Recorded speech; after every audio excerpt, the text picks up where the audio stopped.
about to make studying for math tests way easier and more effective. I call it the pretend cheat sheet. Danica McKellar wants me to cheat on my math test? No, that's why it's called the pretend cheat sheet. Shh. When you're taking a test, what do you wish you could have with you? You might think you wish you could have all of your notes in your textbook, but just imagine how long it would take to find anything during the test. Yeah, not a good idea. What you really want is a single page, front and back, filled with just the stuff that you need help remembering the most during a test. As it turns out, even though you can't bring it with you on the test, just making the pretend cheat sheet is so helpful. It's hands down the best way I've found to get ready for a test. You end up making the perfect short study guide tailored just for you, and it'll tell you exactly which kinds of problems you should be practicing. And it's so much easier to focus when you have something concrete to do, like making a pretend cheat sheet, instead of aimlessly studying. Let's face it, it can be hard to know what to do when you're studying for a test. Does any of this sound familiar? Which problem should I practice? I mean, I just did one of these easy ones. I guess I could do one of these. The teacher seemed to spend a lot of time on it, sort of. I don't know. I wonder if my friend saw my super clever text. I'll just check real fast.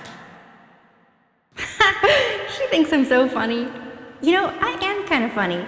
Right, the math test. I guess I'll start with chapter 1.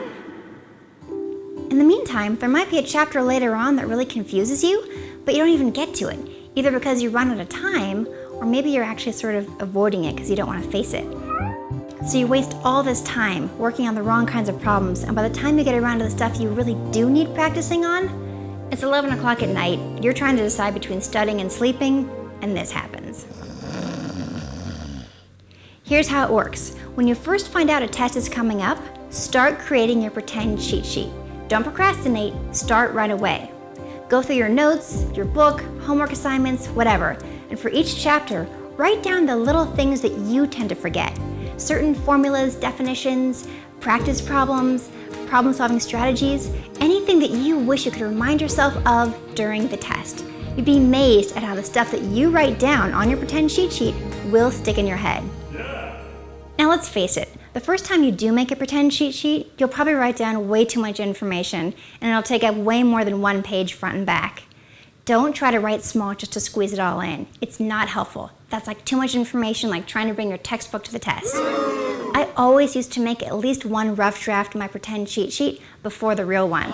And the great news is, rewriting your pretend cheat sheet is actually enormously helpful. Why? Because it's all the stuff you're trying to remember. The moral of the story is, any time spent with your pretend cheat sheet is time well spent.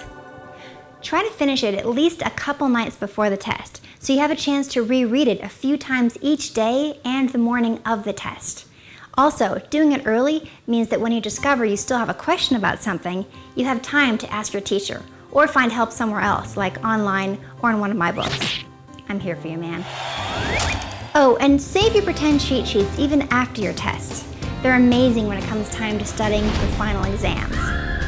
For more on the pretend cheat sheet and other test-taking tips like the quickie sheet and what to do when the test is handed to you, check out the Math Test Survival Guide in my second book, Kiss My Math.